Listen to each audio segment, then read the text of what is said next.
नमस्कार, आप देख रहे हैं न्यूज समाचार जनता की आवाज। आइए खबरों की शुरुआत करते हैं। 8th पे कमीशन का इंतजार बेसब्री से था। काफी लंबे समय से ये सुर्खियों में बना हुआ था।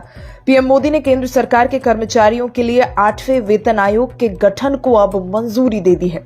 सरकार ने कहा है कि इसे साल 2026 से लागू किया जाएगा। 8वें पे कमीशन के अध्यक्ष और 2 सदस्यों के नाम का घोषणा भी जल्द कर दी जाएगी।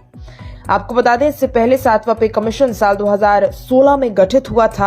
8वें वेतन आयोग जारी होने की जानकारी केंद्रीय मंत्री अश्विनी वैष्णव ने दी है। उन्होंने कहा कि 7वें वेतन आयोग साल 2016 में लागू हुआ था और इसका कार्यकाल 2026 तक है। क्या है वेतन आयोग? वेतन आयोग असल में एक हाई लेवल कमेटी है। इसका गठन केंद्र सरकार करती है। सबसे हालिया वेतन आयोग 2014 में गठित हुआ और इसकी सिफारिशें 2016 में लागू हुई। वेतन आयोग का मकसद ये तय करना है कि आर्थिक परिस्थितियों के हिसाब से कर्मचारियों को सम्मान से जीने लायक उचित सैलरी मिले। ये सरकारी कर्मचारियों के आर्थिक कल्याण के लिए सुधारों की सिफारिश करता है। इसमें कर्मचारी कल्याण की नीतियां, पेंशन, भत्ते और अन्य लाभ शामिल होते हैं। कितनी बढ़ेगी कर्मचारियों की सैलरी? अश्विनी वैष्णव ने कहा है कि 8वें वेतन आयोग की निगरानी के लिए जल्द ही अध्यक्ष और 2 सदस्यों की नियुक्ति की जाएगी।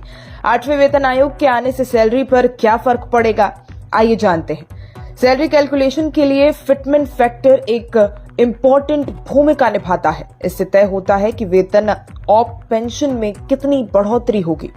वर्तमान वेतन आयोग में फिटमेंट फैक्टर 2.57 यानी 2.57 रखा गया। इसके जरिए न्यूनतम वेतन 7,000 रुपए से बढ़कर 18,000 रुपया हो गया।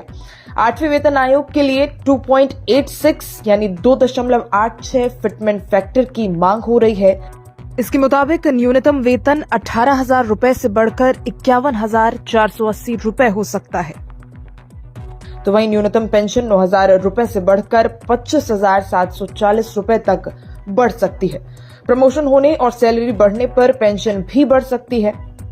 वेतन आयोग का गठन आमतौर पर हर 10 साल में एक बार किया जाता है। हालांकि जरूरी बंदिश नहीं है। सरकार आर्थिक पहलुओं को ध्यान में रखकर इसका गठन 10 साल से पहले या बाद में भी कर सकती है।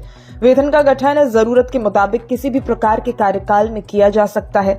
इसका प्रमुख कोई न्यायाधीश, अन्य उच्च पदस्थ अधिकारी हो सकता है। इसके अन्य सदस्य वेतन, वित्त, अर्थशास्त्र, मानव संसाधन प्रबंधन जैसे क्षेत्रों के विशेषज्ञ होते हैं। किन कर्मचारियों को नहीं मिलेगा लाभ? 7वें वेतन आयोग के मुताबिक सिविल सर्विसेज के दायरे में आने वाले वो सभी कर्मचारी वेतन आयोग के दायरे में आते हैं जिन्हें देश की कंसोलिडेटेड फंड में वेतन मिलता है। वहीं पब्लिक सेक्टर अंडरटेकिंग यानी पीएसयूज और ऑटोनोमस बॉडी के कर्मचारी और ग्रामीण डाक सेवक वेतन आयोग के दायरे में नहीं आते हैं।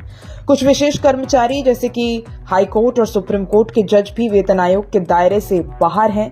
इनके वेतन और भत्ते अलग नियम और कानून के तहत तय किए जाते हैं। सैलरी बढ़ाने का फॉर्मूला कैसे तय होता है? वेतन आयोग कर्मचारियों के वेतन में बढ़ोतरी के लिए कई पहलुओं पर गौर करता है। इनमें महंगाई और देश की वित्तीय स्थिति पर ज्यादा फोकस होता है। वेतन आयोग किस तरह की सिफारिशें करता है? कर्मचारियों की मौजूदा वेतन में वृद्धि, पेंशन योजना में सुधार, किफायती आवास, परिवहन भत्ता, चिकित्सा भत्ते आदि में वृद्धि, कामकाजी परिस्थितियों में सुधार, नए कर्मचारियों के लिए भर्ती प्रक्रिया और वेतन संरचना में सुधार, कर्मचारियों के लिए ट्रेनिंग प्रोग्राम की